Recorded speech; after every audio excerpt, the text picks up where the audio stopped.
My name is Wes Rodriguez, and you're listening to the Sink or Swim podcast. And with me in studio today is my brother, Kenneth Rodriguez, who's down from Vegas. Say hello. Hello, everybody. I had mentioned on the Wednesday show about the fucking lunatic tweaker house. Probably the richest tweaker house you could imagine. And I have some audio clips that I'm going to play corresponding to that little event. And also, I'm going to get Kenneth's perspective on the house. And we did a little feedback,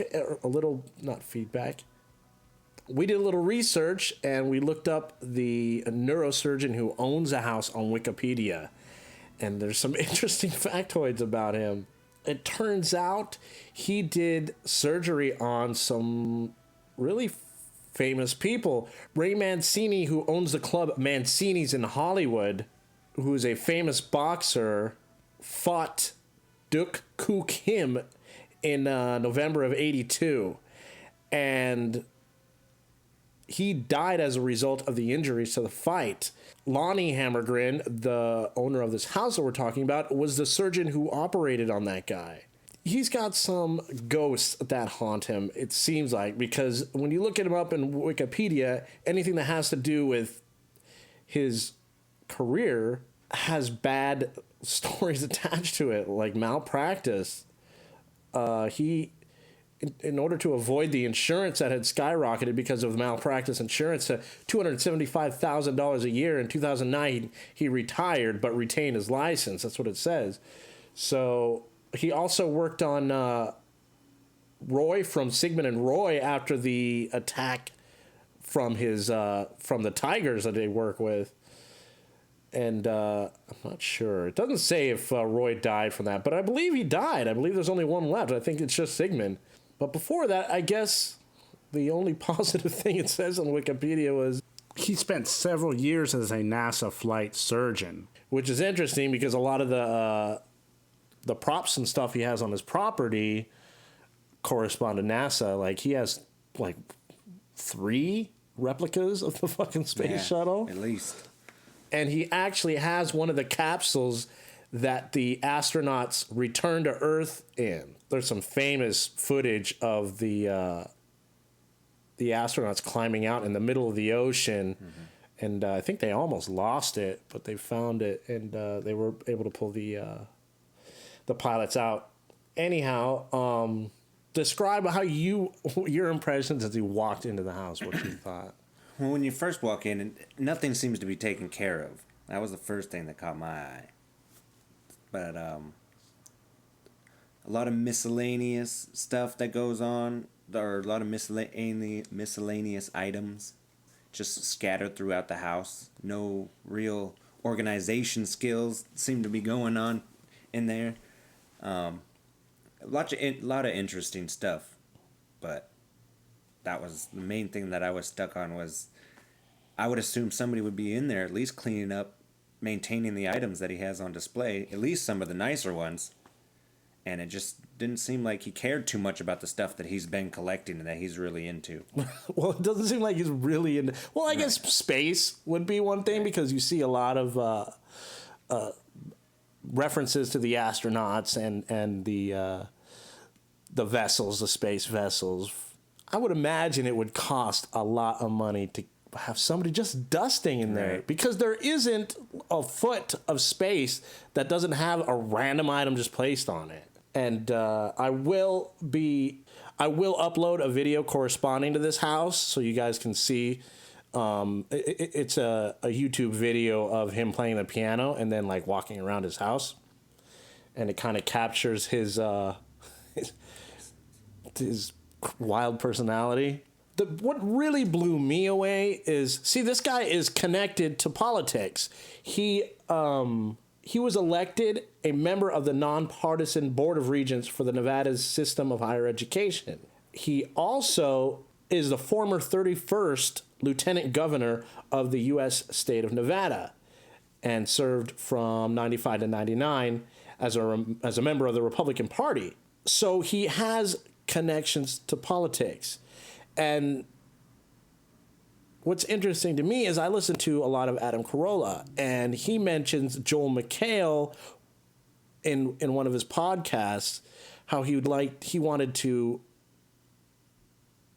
install an in-ground pool in, I believe, Santa Monica is where he lives.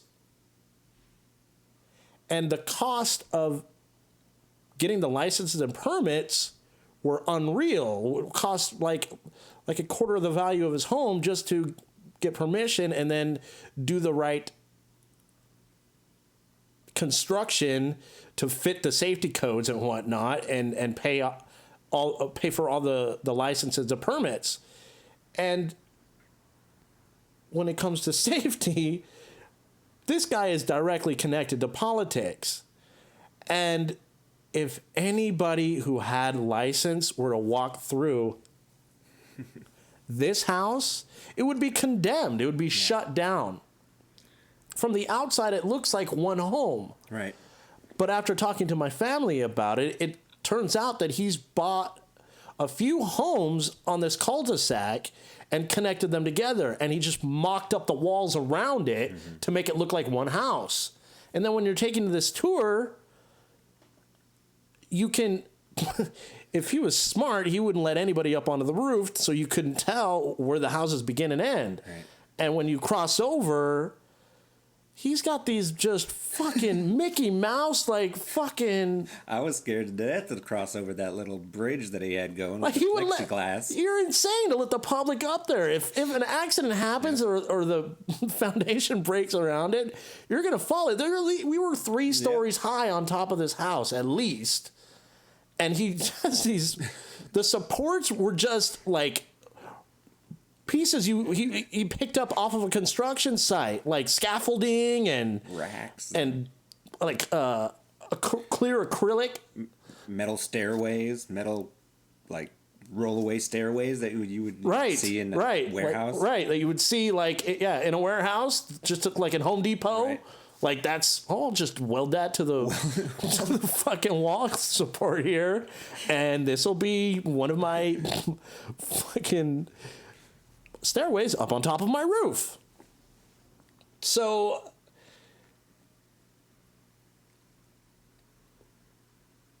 the danger that you're skirting when you're walking around on top of this place, and inside the floor plan doesn't make sense. There's like winding stairways that lead up to what essentially is like maybe like 3 feet or 4 feet of space. That's where the stairways end, and then the level is where it levels off in between the roof and the floor. And it's not like sectioned off. That's part of the tour. You could just walk right up there, and you got to bend over to look around all of this fucking random miscellaneous memorabilia.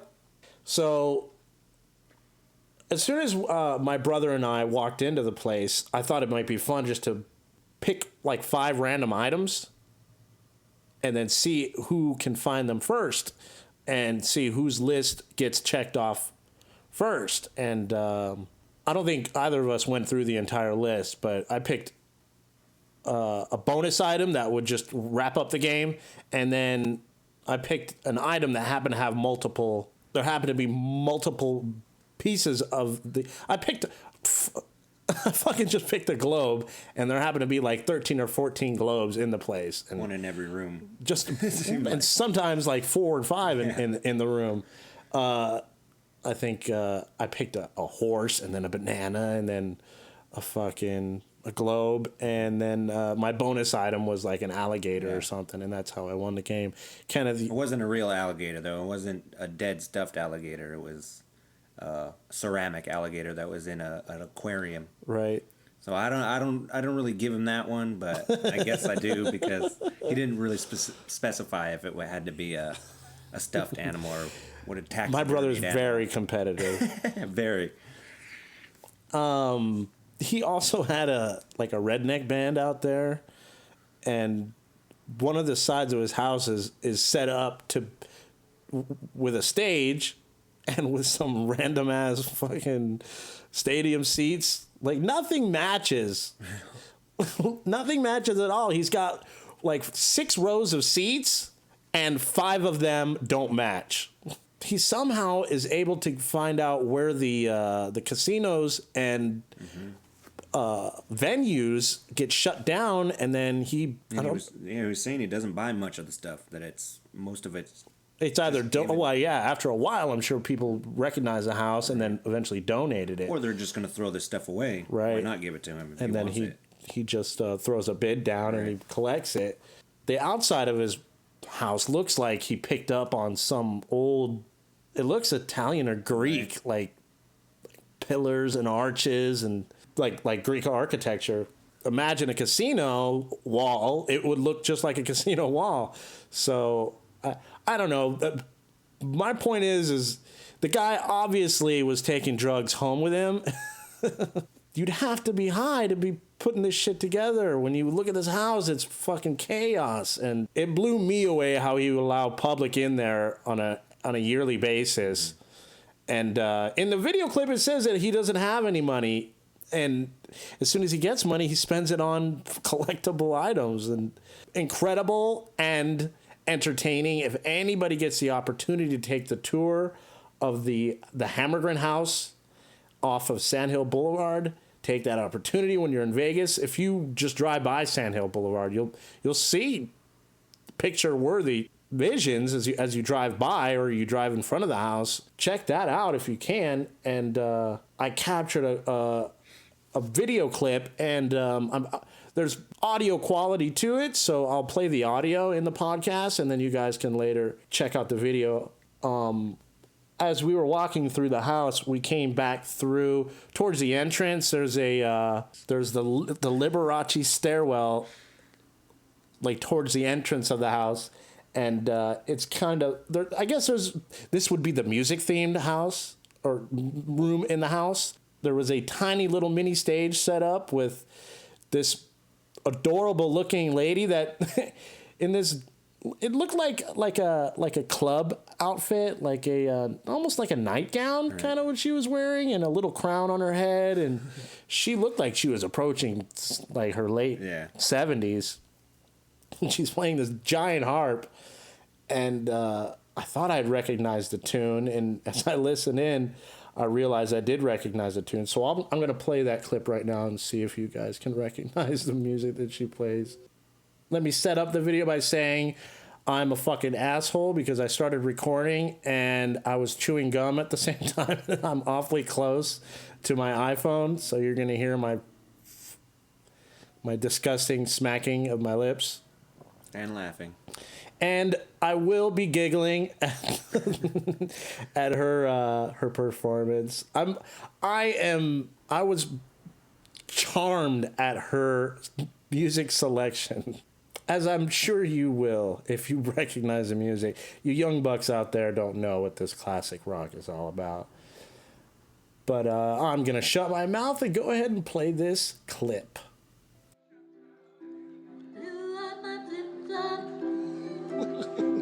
I stepped out of bus stop, cut my hair, I had to cruise on back home. But I cruise in the blender, and soon it will render that frozen concoction that helps me home.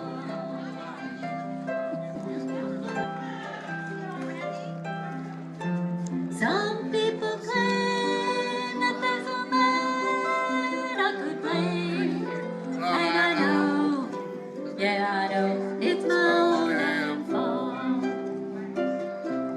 I have to think in the third person.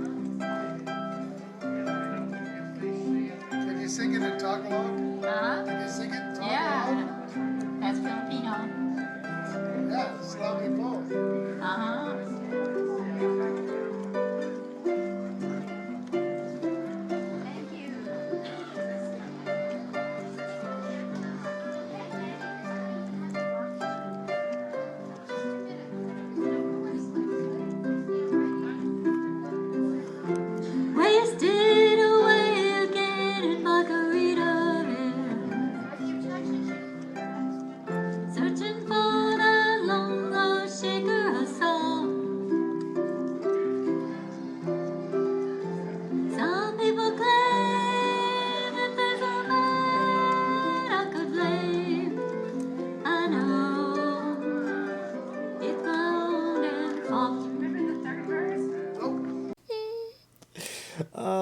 is fucking awesome. It must have been her son that was sitting next to her or something. Or agent, because she did have CDs or something. But Oh, did she? I think she did have CDs for sale. Now I feel like an asshole for not She supporting had a her. little tip cup, too. Yeah, you could hear that somebody thank walked you. up and tipped her. She thanked him in the middle of it. But she's definitely getting up in her. She's getting long in the tooth, as they say, and she's forgetting the lyrics of the song she's performing. And I like how the guy is sitting like right in front of her, like a few feet away, like almost like a bouncer or something. Right. Like if people get too excited and rush the art performance. And you'd think that he could offer some kind of help, but at the end, he's like, no, you don't even count on me. I don't know the third verse. Oh, anyhow, that was pretty fun and entertaining. All right.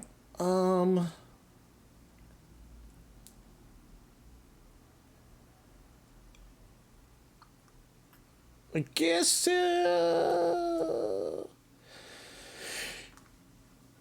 my brother hasn't been to my place since I moved out here. So it was pretty cool to have him come and stay, and I had a few things picked out to do while we were together. And one of them was a voice-over purchase that you can buy from iTunes of Adam Carolla and Dana Gould playing the part of Huell Hauser, and they do a movie commentary while you watch the movie. And the film they chose to parody. One of the best films out there. Oh, fantastic. Real awesome writing. and the performances are staggering. You will double over in laughter and bewilderment Right. as you watch the This is sarcasm. the cinematic abortion of a film. But there's enough fucking memory exposure that will keep anybody interested. The cool thing about the movie is, shit, I haven't seen that many real tits together in one place since high school. And the lead actress is the cute, bubbly, dirty blonde-haired girl from Saved by the Bell. Elizabeth Berkley is the lead actress of the film, and Gina Gershon, who I think she's in Pretty Woman. God damn it, what's his name? Kyle MacLachlan from Twin Peaks. He shows up in it, and it certainly holds up. It's highly entertaining, and the footage that you see sometimes is unbelievable. The writing is Academy Award winning, to say the least. So if you want to just have a laugh, grab your girlfriend or your boyfriend and sit down and laugh your asses off. Or I recommend... or you can just grab the basic cable commentary from iTunes with Adam Carolla and Huell Hauser, and you can play it along with the movie. Kind of like Mystery Science Theater, if any of you familiar with that. Yeah. One of the best shows of my childhood. Little robot sitting next to one human being. Crow, Tom Servo. Yeah. And, that's what it reminded me of. But Dana Gould doing Huell Hauser is hilarious. My mom is quite the fan of Huell Hauser, so I'm going to bring her on the show and play her some clips so you guys get to hear him, so I won't spoil any surprise that might happen if I were to play it before sitting my mom down on the show. Okay, moving on. Speaking of movies, my brother and I have done another voiceover YouTube, and I sat my brother down and I made sure that he put his 2 cents worth. How did you like the experience of acting? It was funner than I expected it to be. I thought I was just going to be like, come on, let's get this over with. But it's pretty cool. Just trying to replicate what they're saying and the energy that they're portraying in the video, just by hearing what they're saying. It was actually pretty fun, and we have yet to put the voice to the video yet, but I think I'm gonna get a kick out of watching that. Oh yeah, that's the best part. Yeah. But I did enjoy it. You want to set up the scene? No, you go. No, you go ahead. I only saw the movie once. I think it was several years ago. We'll just describe what movie it is and what happens. Anchorman with Will Ferrell as a lead actor, and it's the scene where he's driving on the freeway eating a burrito, and the burrito seems to fill him up quite fast, so he has an extra a handful of burritos still left that he's not going to finish because it filled him up so fast, and he proceeds to chuck it out the window, and that's the start. And it hits Jack Black in the face. It hits Jack Black in the face. And enter Jack Black, who's riding the motorcycle as the motorcycle drives by. What's that for irony?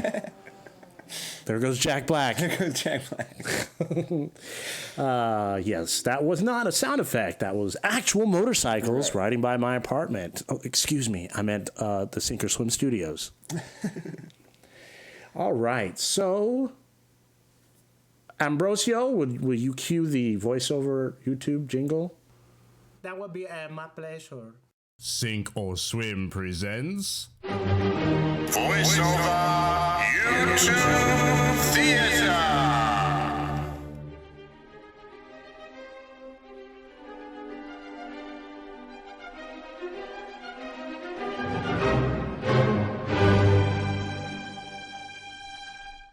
This burrito is delicious, but it is filling.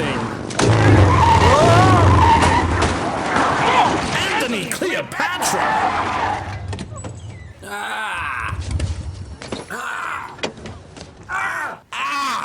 Oh, God. God damn son of a... What the hell, bro? Hello, neighbor. Did you just throw a burrito out your window? I believe I did. What, do you hire something? Whoa. Did you see what happened? I did see. That was a terrific little spill. That's quite a raspberry. That's my chopper you just thrashed, Broseph. Easy, compadre. I'm your friend out here, okay? I want you to fix my chomp before I stomp your goofy ass. If you want to throw down a fisticuffs, fine. I've got Jack Johnson and Tom O'Leary waiting for you right here. You destroyed the only thing I love. All right? There it is. What do you love? I love poetry. And a glass of scotch. And, of course, my friend Baxter here. Well, guess what? Now this is happening. Excuse me. Excuse me. What are you doing? That's how I roll. Bags. Oh! No!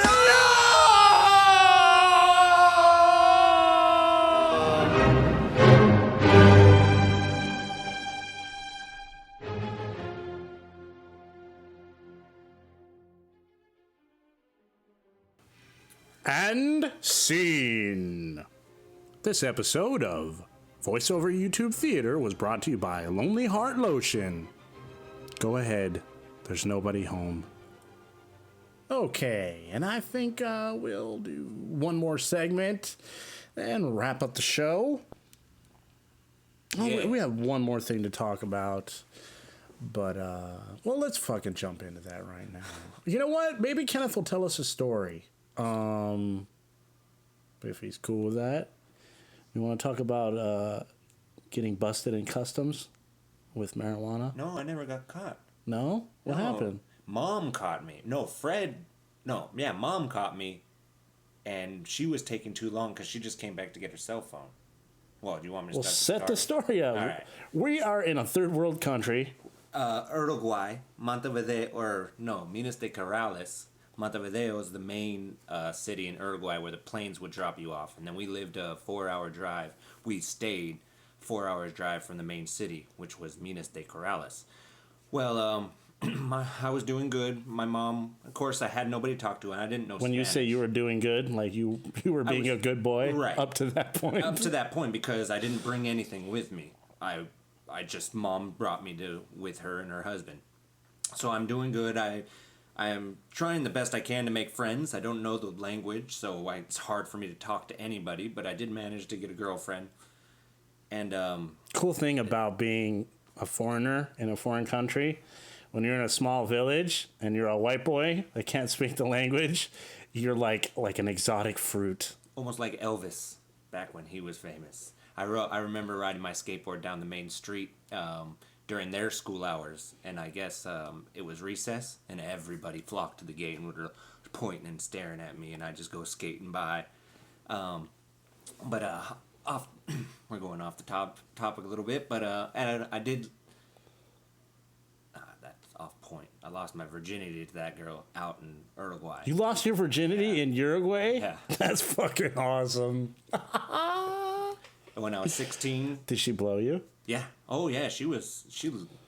You know. They got nothing else to do down there but suck dick. And Latin women, they like to please. Well, some Latin women, not all of them, but she did. She, of course, I'm an American kid in her town. I don't know if she thought I was just a way to get out of where she was at, but whatever. Things happened. I was doing good, so my mom decided to send me back to California to stay a few weeks with my brother, my oldest brother, Max.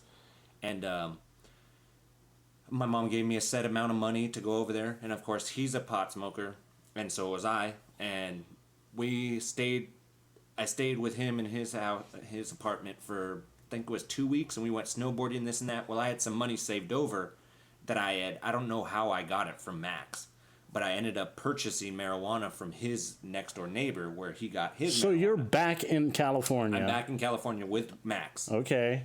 And I took the plane trip from Uruguay all by myself back to the States. And now I'm with my brother in his apartment, and he's having to work and everything, so I had a couple hours or 8 hours pretty much every day to hang out by myself. So I didn't have much to do, and I guess I hooked up with his dealer because it was just someone to hang out with or talk to.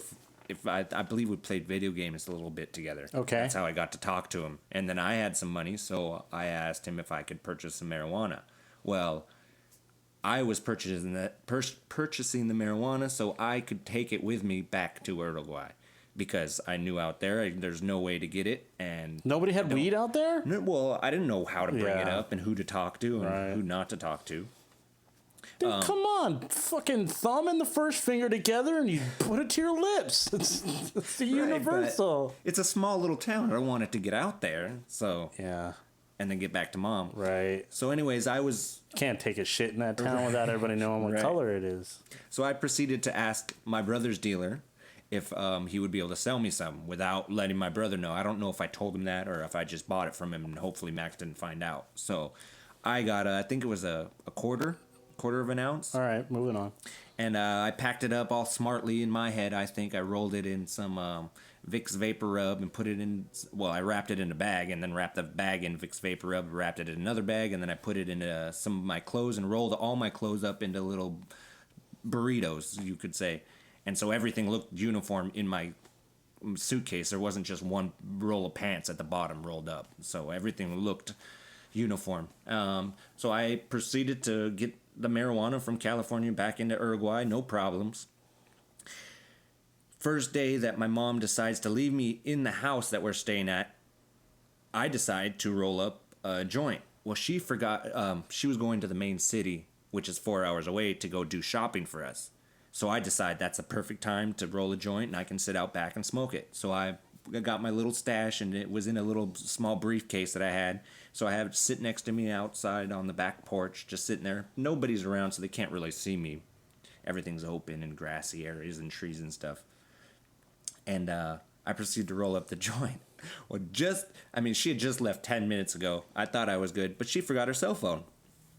So 20 minutes later, she comes back, and I'm sitting in the back just about to light up the joint, and she's wondering where I'm at. She doesn't see me in the house, so she proceeds to walk to the back door, and she's looking over my shoulder while I'm have this weed in my hand.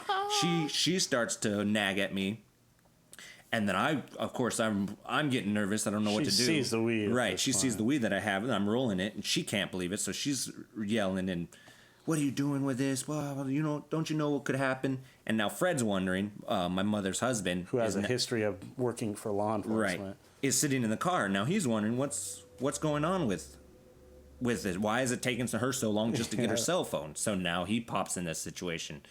And since he's a law enforcement, he has that, what do you call it? Like, he likes to be the man to take charge and tell people what to do and what's going to happen in this situation. Yeah, he's the alpha male of the situation. So he proceeds to step over my mom and tell me what to do. You need to hand this bag back to your mother. And I go, I'm not going to do what you want to say. And so I'm fighting with him because he's not my real dad. I don't really know this guy. And, he's taking my mom away from me too. Yeah. So it's kind of I'm fighting with this guy. I don't want to hang out with him, this and that. So him telling me, I'm just wanting to fight back with him. And he proceeds to grab me by the shoulder to bring me closer to him to grab the bag from my hand because I have it behind me, stretched away from both of them. No, I want to keep this stuff. This is going to keep me through the 6 months you have me out in this country. And so he proceeds to pull me closer to him, and I don't like that, so I jump off. It's about a 3-foot balcony, maybe 4 or 5 steps, and I proceed to push myself off the balcony to jump off of it. Well, he came with me and fell down. Oh. He ended up hurting his leg. Wow. And that's what brought us all back to the States. So they ended really? Up, yeah. You all left? Yep. Because of domestic violence. Yep. And so I ended up foreign domestic violence. So once my mom's husband falls down, he hurts his ankle real bad. I believe he broke it. Well, now he's down in the grass area. He's standing up trying to still come at me or whatever. And I ran away. I'm like 30 feet away from him by now because I'm young and agile. I didn't get hurt. But I have this bag, and I don't know what to do now, so I just chuck the bag at both of them, and it lands near Fred. And they ended up picking up and doing whatever they did with it. What did they do with the weed? I don't know what happened with it. I don't know that story. They probably just threw it away or burned it up. They weren't flushed it. Yeah, because they could get in trouble. Yeah, we did have a flushable toilet in our house. I'm not sure if everybody did, but we did. And yeah, I'm sure they didn't want to bring it to anybody's attention because they could get in trouble for me bringing it into their country, right? And so that's what happened. And then Mom decided she had enough of this because it was many a time she has caught me smoking weed, and she had drug tested me since I was like 6 years old or whatever. I didn't even know that they were drugs. What? Every time I went to the doctor, I had to take a piss test. I thought it was something that you normally did. Not 6 years old. I swear to God. Well, maybe not that young, but as far as I can remember, every time I went to the doctor in our Tahunga town, I would have to pee in a cup. Wow. I thought it was normal. I thought everybody did it. You're not going to corrupt my little baby. But come to find out, it's not a normal thing. Oh, no. Every time I went to the doctor, I got a piss test. Oh, wow. And so she decided that was the last straw. I had defied her husband, first of all, and now he's hurt.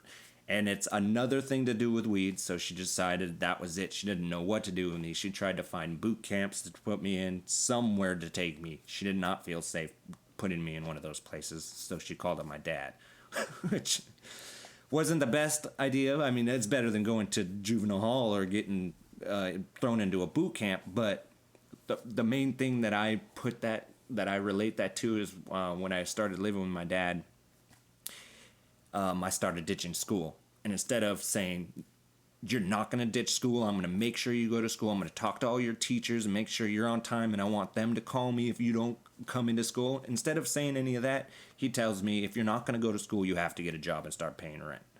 Well, I want money, so I quit school and got a job and started paying rent. And so now You're all grown up. Right. Now I'm all grown up, and I have my own place, and I'm doing pretty good with money. So that's that little story. Well, that's a great story. I'm gonna love that one. Yeah, I always thought that he got busted with weed in Uruguay. Well, technically he did, But not by authorities. All right. Well, I guess we'll wrap it up with my last segment, Urban Dictionary. I can edit out all that. I know. I'm just letting them know what's going on. No thanks. Yeah, I hate that. Why do you need to know where I'm at? Your goddamn dictionary. Do you have Urban Dictionary? No, I do not. Okay. I am going to give you a phrase or a reference, and you're going to guess the definition. But think in terms of urban Right. definitions. I know, like the Okay. Work jacked. work jacked. That is when the definition of work jacked. It's pretty direct. Somebody jacking your work. And it's essentially, Brown nosing, trying to make themselves look better than you, getting work jacked, so that they can get the hours and you don't. not necessarily. This occurs when you complete an assignment, project, or other accomplishment, and a coworker, supervisor, executive, or other employee either A, claims a credit for the work accomplished, B, discredits the work accomplished for no apparent reason, or C, requests a lot of useless modifications or asks a lot of pointless questions to make the work seem inadequate. This situation is typically encountered when interacting with people who either do no or little work, have no accomplishments, and or are lacking in gray matter. For example, the boss just work jacked my entire presentation that I worked on for 2 weeks on how to improve customer satisfaction. Yeah, I've been work jacked before, but for political reasons, I will not mention who has work jacked me at my place of employment. All right, pro-liberty. Pro-liberty. Pro-celebrity. Means you're a pro at being a celebrity? You're a professional celebrity. Tom Cruise is a professional celebrity. No, it's athletics. A professional athlete that achieves celebrity status, especially a professional in action sports. Alex Rodriguez would be one. Yo, Rob Dyrdek is tight as hell, but it sucks that he has celebrity now. Yeah, Shaun White has given Ginger something to be proud of. It's rad that they have their own celebrity, man. That's funny. Okay, horny moon. I'm not good at this urban dictionary stuff. Horny moon. When the full moon's out, I guess. And all the chicks get horny is what I would say. Isn't that a saying? It is. At least I got that correct. What's horny moon? The definition of horny moon. When a couple haven't seen each other for a while, the next time they meet is going to be their horny moon. I missed you so much when you were in Germany. Good to have you back. It feels like a honeymoon again. Yeah, 5 times last night. Now that's more like horny moon. All right. Binders full of women. Oh, I gotta see that one. That's funny. Where Mitt Romney gets his women from. That's funny. Bit of a sausage fest we've got going on here. We need to find some ladies. Not to worry, I've got binders full of women we can choose from. That's funny. All right, you pick a few and see what I can get. Struggle bus. Struggle bus? Struggle bus. Is it a broke down? Yeah. Fucking Used to metaphorically describe. a That's broke how they- down bus? No, a difficult situation, as in hard schoolwork. The word struggle can also be used in conjunction with other modes of transportation, describing the depth to which one is struggling, i.e., struggle scooter, struggle skateboard, and I've got a struggle football. scooter. I got to struggle feet for my skateboard. Get mad at my feet. Students, y'all. Example, students, y'all. I have 6 papers and 4 tests within the next 2 weeks. Definitely on that struggle bus. Okay. Man, this is a weird dictionary. It's the Urban Dictionary. Peter out. We did Peter out once. Oh, you did? Yeah. All right. That one just looked funny. Poindexterous. Like ambidextrous? But poindexterous. Poindexterous. It's somebody's good at schoolwork. Oh, Poindexter. I didn't even think of that. To be able to communicate equally well with both nerds and normal people alike. Oh, wow. Because you're... Poindexterous. Example, John is quite poindexterous. because he is in the company's tech. He is the company's tech dude that will drink you under the table while getting all the cute chicks in the bar. Okay. He is the company's tech that will drink you under the table while getting all the cute chicks. All right, let's do one more and then we'll wrap up the show. What happens in Vegas? I know this one because I live in Vegas. I'm from Vegas. I have a It can't be that obvious. I have a different way of saying it than other people say it, but it says what happens in Vegas.